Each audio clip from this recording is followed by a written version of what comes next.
सन 1873, एक ऐसा दौर जब भारत के ज्यादातर लोग जाति के नाम पर बांध दिए गए थे।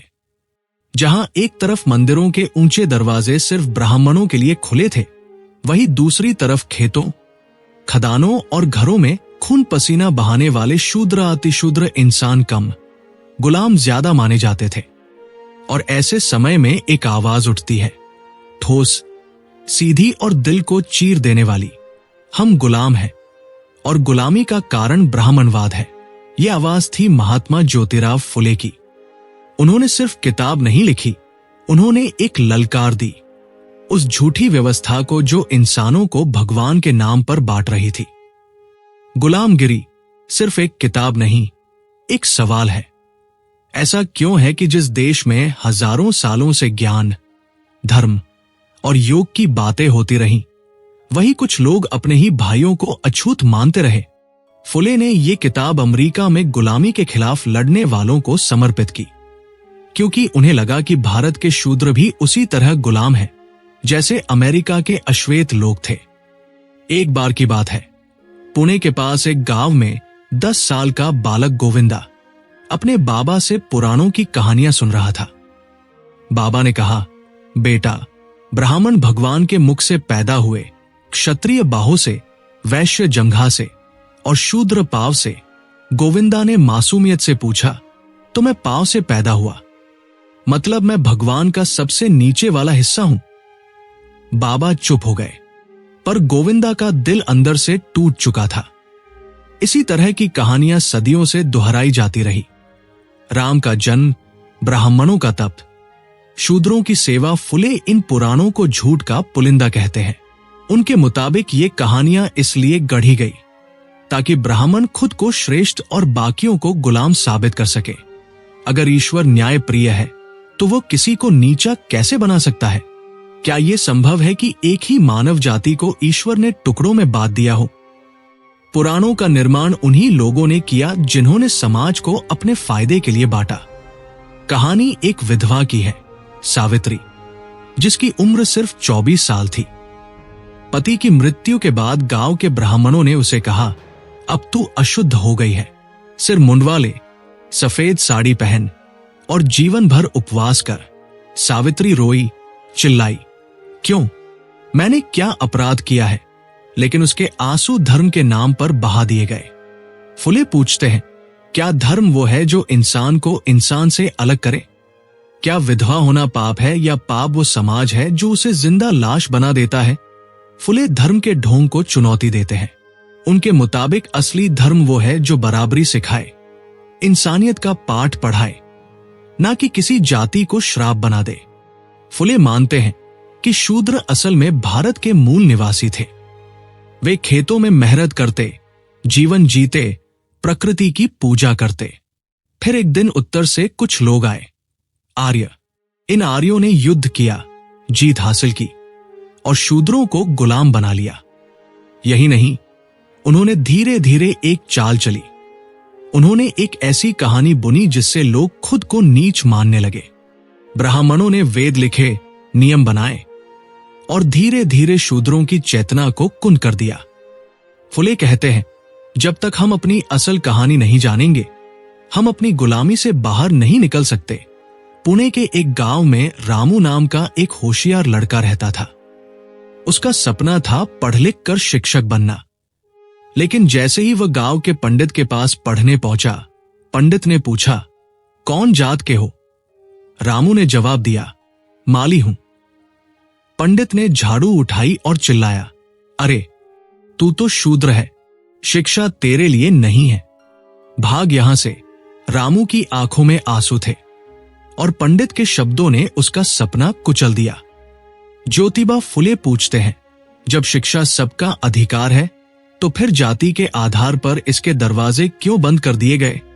फुले कहते हैं कि ब्राह्मणों ने जानबूझकर शूद्रों को अशिक्षित रखा ताकि वे सोच ना सके, सवाल न कर सके और गुलामी को ही अपनी किस्मत मान ले। इस अध्याय में फुले एक और नाम सामने लाते हैं, उनकी पत्नी सावित्रीबाई फुले, जो भारत की पहली महिला शिक्षक बनी। जब वो स्कूल जाती तो ब्राह्मणों की औरतें उनके ऊपर गोबर फेंकती। क्यों? क्योंकि सावित्रीबाई उन बच्चों को पढ़ाती थी जिन्हें समाज ने अछूत कहा। एक दिन तो उनके पैर छिल गए। तब ज्योतिबा ने उन्हें एक जोड़ी चप्पल दी और कहा, तुम्हारे पैरों से बड़ी कोई पूजा नहीं। इस कहानी से एक बात सामने आती है कि सच्चे धर्म का मतलब पूजा पाठ नहीं बल्कि सेवा और न्याय है। फुले कहते हैं कि ब्राह्मणों ने केवल धार्मिक सत्ता नहीं बनाई बल्कि आर्थिक शोषण भी किया। ब्राह्मण खुद खेती नहीं करते थे, लेकिन यज्ञ, दान और पुण्य के नाम पर किसानों से अनाज, गाय और पैसे लेते रहते। कहानी है एक किसान भीमा की। भीमा दिन रात खेत में मेहनत करता, लेकिन हर त्योहार पर ब्राह्मण आकर बोलते, अगर हमें दान नहीं दिया तो पाप लगेगा। भीमा डर के मारे अनाज दे देता और अपने बच्चों को आधा पेट खिला पाता। फुले इस व्यवस्था को धार्मिक डकैती कहते हैं। उनका कहना है कि ब्राह्मणवाद ने लोगों के मन में डर भरकर खुद के लिए ऐश की जिंदगी बना ली। फुले कहते हैं कि समाज को बदलना है तो शिक्षा को हथियार बनाना होगा, लेकिन वो सिर्फ अक्षर ज्ञान की बात नहीं करते। वो कहते हैं शिक्षा वह है जो इंसान को खुद की हालत समझने और उसे बदलने की ताकत दे।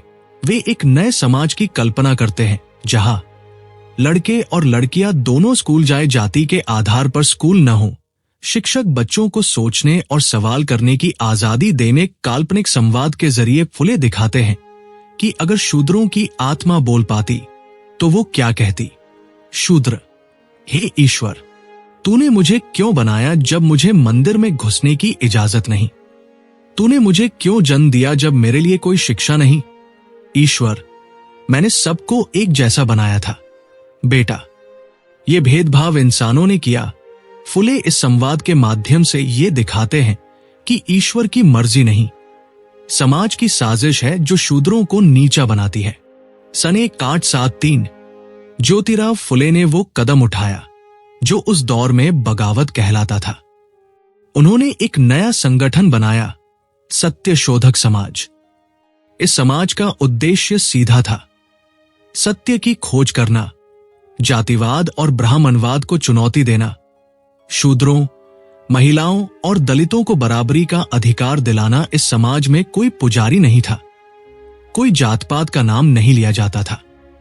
यहां शादी, मृत्यु और जन्म जैसे संस्कार बिना पंडितों के सिर्फ इंसानी रिश्तों के आधार पर होते थे। गांव की लड़की लक्ष्मी और लड़का रघुनाथ शादी करना चाहते थे।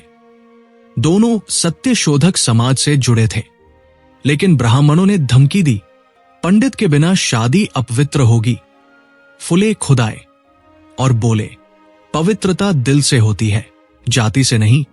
उन्होंने शादी कराई जिसमें ना कोई मंत्र था, ना अग्नि, सिर्फ दो आत्माओं का समझौता था। फुले की बातें जैसे जैसे फैलने लगी, ब्राह्मण समाज बौखला उठा। उन्होंने फुले को धर्मद्रोही, पागल और यहां तक कि शैतान तक कह डाला। कई जगहों पर सत्य शोधक स्कूलों को जलाया गया, सावित्रीबाई को धक्का देकर गिराया गया, फुले के घर पत्थर फेंके गए। लेकिन फुले ने लिखा, अगर सच्चाई बोलना अपराध है तो मैं अपराधी हूं। अगर समानता मांगना पाप है तो मैं पापी हूं। सावित्रीबाई फुले ने पहला लड़कियों का स्कूल खोला। उन्होंने स्त्रियों को कलम थमाई और कहा, तुम्हारी चुप्पी ही तुम्हारी गुलामी है। एक बार एक विधवा अनुसुईया फुले के पास आई। पेट में बच्चा था। समाज उसे पत्थर मारकर मार देना चाहता था।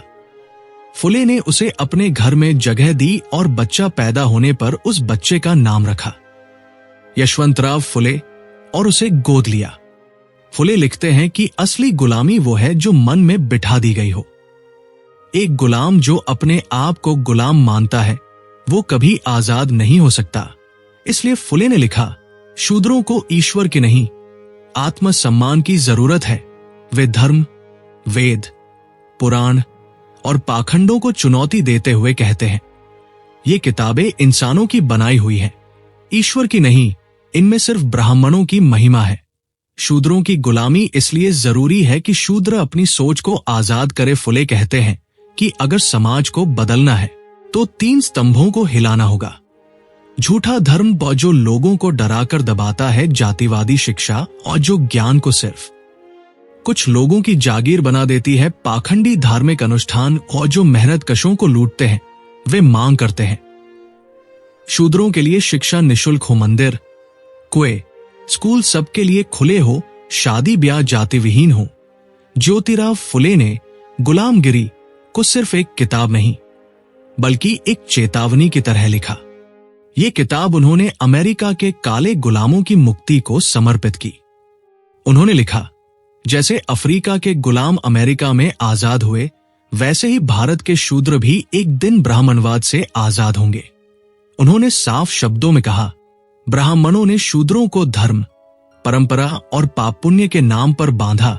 उनकी पूरी सत्ता शूद्रों की गुलामी पर टिकी है। कहानी है एक बूढ़े किसान गणपतराव की। उसने जिंदगी भर खेत में मेहनत की, लेकिन जमीन कभी उसकी नहीं हुई। हर साल उसका बेटा मंदिर जाता, पंडित को दान देता और घर आकर कहता, ये पुण्य कमाया पिताजी। गणपतराव एक दिन फूट पड़ा, बेटा, हम साल भर खेत में काम करते हैं, पंडित को अनाज देते हैं, लेकिन हमें 2 वक्त की रोटी भी नहीं मिलती। क्या यही धर्म है? उस दिन उसने पहली बार मंदिर जाना बंद किया और बच्चों को फुले की किताब पढ़ने को दी। फुले ब्राह्मणों द्वारा फैलाए गए कई अंधविश्वासों की आलोचना करते हैं।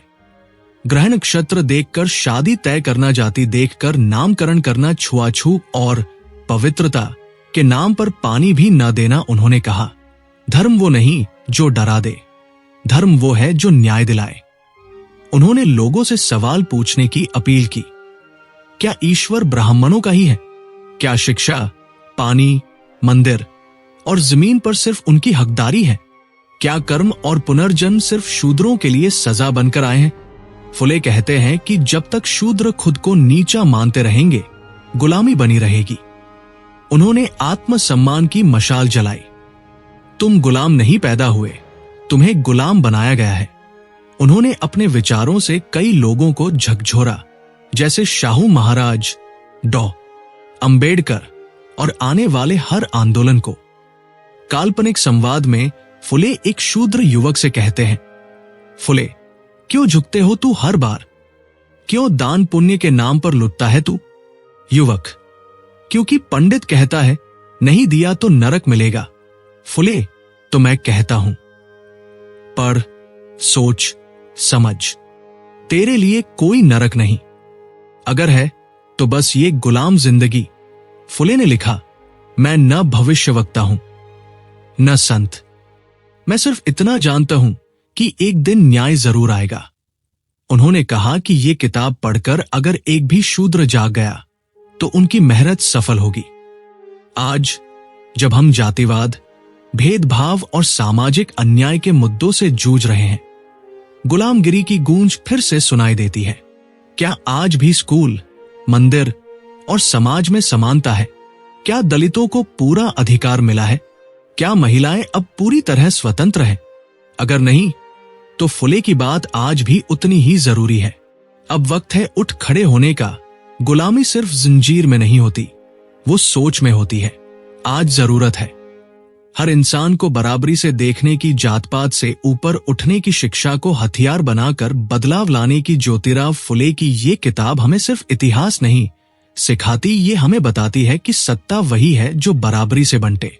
अगर इस कहानी ने आपको झकझोरा तो इसे दूसरों तक पहुंचाइए। फुले की आवाज आज भी गूंज रही है, अब वक्त है उसे सुनने का। गुलामगिरी सिर्फ किताब नहीं, एक आंदोलन है। क्या आप उसका हिस्सा बनना चाहेंगे? ज्योतिराव फुले की मृत्यु के बाद बहुतों ने सोचा था कि शायद ये विचार वहीं रुक जाएंगे, लेकिन विचार कभी मरते नहीं, वे हवा की तरह फैलते हैं। डॉ. भीमराव अंबेडकर, जिनका बचपन भेदभाव और अपमान से भरा था, उन्होंने जब गुलामगिरी पढ़ी तो मानो उन्हें अपनी आवाज मिल गई। उन्होंने कहा, अगर फुले ना होते तो मैं ना होता। डॉ. अंबेडकर ने फुले के विचारों को संविधान में ढाला, जहां हर इंसान को बराबरी, शिक्षा और सम्मान का अधिकार मिला। एक छोटा गांव, एक गरीब लड़का घृमेश, उसके पिता खेतीहर मजदूर थे। कोई स्कूल नहीं भेजता था। एक दिन उसे एक किताब मिली, गुलामगिरी। रमेश रात को दिया जलाकर पढ़ता रहा और अगले दिन स्कूल जाकर कहा, मैं पढ़ूंगा क्योंकि ये मेरा अधिकार है। वो बड़ा होकर शिक्षक बना और हर बच्चे को बताया, तुम गुलाम नहीं, तुम रोशनी हो। शिक्षा ही असली शक्ति है। ब्राह्मणवाद ने शिक्षा छीन कर गुलाम बनाया। अब शिक्षा लेकर आजादी पाओ। धर्म पर सवाल पूछो। जो धर्म इंसान को इंसान से छोटा दिखाए वो धर्म नहीं, पाखंड है। नारी को समानता दो। स्त्री शिक्षा समाज को बचाएगी। सावित्री बाई की राह पर चलो। जात पात छोड़ो। जाति से पहले इंसानियत है। खुद को सिर्फ इंसान समझो। सत्य को मत छोड़ो, भले ही अकेले हो। सच्चाई की आवाज बनो। वही क्रांति की शुरुआत है। दोस्तों, ज्योतिराव फुले कोई राजा नहीं थे। उनके पास कोई सेना नहीं थी, लेकिन उनके पास कलम थी और वो कलम तलवार से तेज निकली। गुलामगिरी सिर्फ एक किताब नहीं, ये सवाल है, तुम किसके गुलाम हो और क्या अब भी उस गुलामी में रहना चाहते हो? अगर तुम्हारा दिल इंसाफ के लिए धड़कता है तो फुले तुम्हारे साथ है। अगर तुम्हारी आंखें समानता का सपना देखती हैं तो सावित्रीबाई की शिक्षाएं तुम्हारे पास है। और अगर तुम्हारे अंदर सवाल उठ रहे हैं तो समझ लो, गुलामगिरी की जंजीरें टूट रही हैं। अगर आपको ये कहानी पसंद आई तो इसे एक लाइक से आगे बढ़ाइए, एक कमेंट से आवाज बनाइए और इस चैनल को सब्सक्राइब करके क्रांति की इस यात्रा में हमारे साथ चलिए, क्योंकि अब बदलाव तुम हो। कल्पना कीजिए, एक ऐसा गांव जहां हर बच्चा स्कूल जाता है, चाहे वो किसी भी जाति या वर्ग से हो। एक मंदिर जहां दलित पुजारी पूजा कर रहा है और लोग उसके चरण छू रहे हैं, आस्था से, मजबूरी से नहीं। एक पंचायत जहां महिलाएं, ओबीसी, दलित और आदिवासी प्रतिनिधि मिलकर निर्णय ले रहे हैं।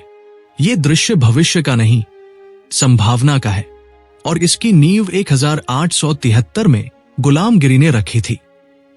प्रिय देशवासियों, जब मैंने गुलामगिरी लिखी तो मेरे पास न पैसा था, न ताकत, लेकिन मेरे पास एक सपना था।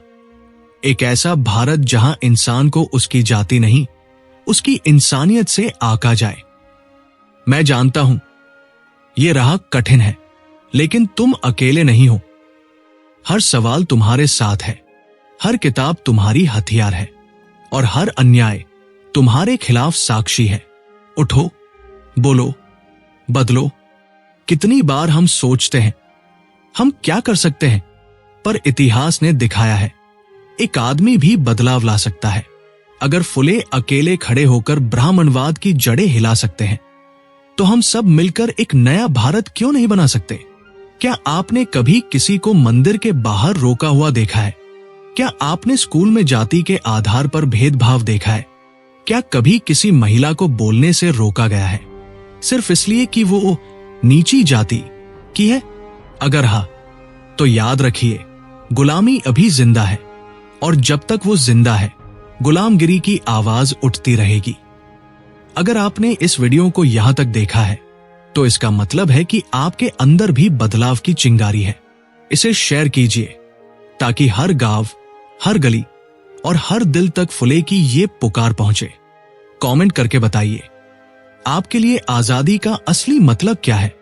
और हाँ, चैनल को सब्सक्राइब करके इस बदलाव की यात्रा में हमारा साथ दीजिए, क्योंकि अब वक्त है गुलामी की नहीं, बराबरी की आवाज बनने का।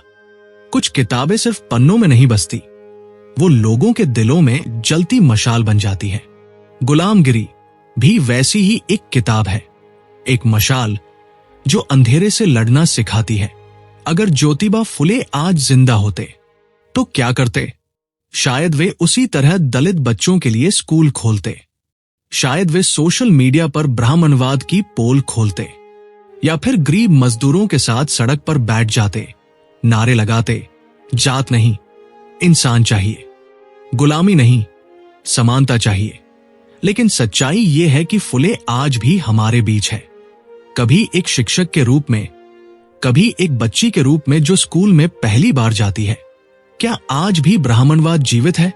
हाँ, जब एक दलित युवक को मंदिर में प्रवेश नहीं करने दिया जाता, जब कोई बच्चा चूहे वाला या नीची जाति कहकर स्कूल में अपमानित होता है, जब नौकरी या शादी में जाति पूछी जाती है, तो समझ लीजिए गुलामी का चेहरा बदला है, पर जिंदा है। अब जरूरत है कि हम गुलामी की परिभाषा बदलें और उससे आजादी की नई परिभाषा गढ़े। क्रांति के 5 छोटे बीज जो हर इंसान बो सकता है। जाति पूछो नहीं, पहचानो नहीं, हर इंसान को सिर्फ इंसान समझो। अशिक्षित को पढ़ाओ, किसी एक गरीब बच्चे को पढ़ाई में मदद करो, वही असली क्रांति है।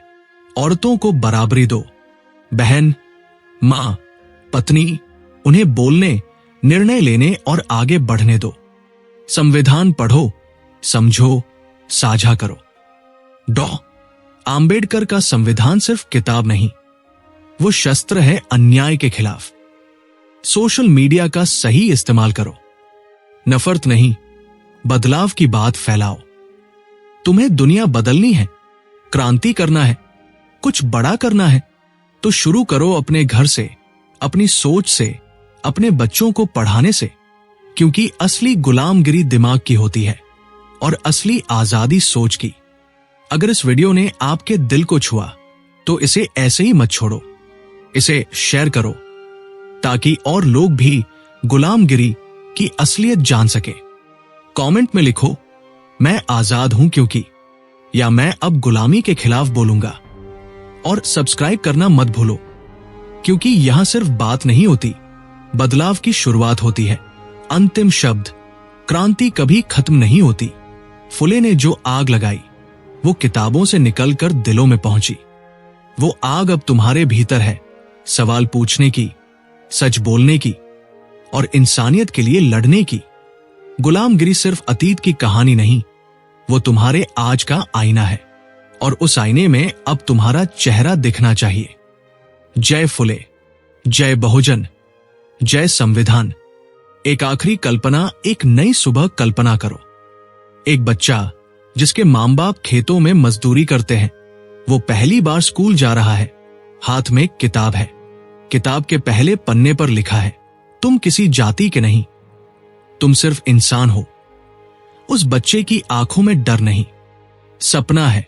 वो अब ये नहीं सोचता कि उसकी जाति क्या है, वो सोचता है कि वो डॉक्टर बनेगा, टीचर बनेगा, नेता बनेगा। वो बच्चा ही फुले का भारत है। आजादी का मतलब सिर्फ अंग्रेजों से मुक्ति नहीं था। असल आजादी तब मिलेगी जब कोई भीख मांगने पर मजबूर ना हो, सिर्फ इसलिए कि वो नीची जाति से है। जब मंदिर, मस्जिद, स्कूल और संसद, सबके दरवाजे सबके लिए खुले हों। जब इंसान को इंसान समझा जाए, कर्म से न कि जन्म से।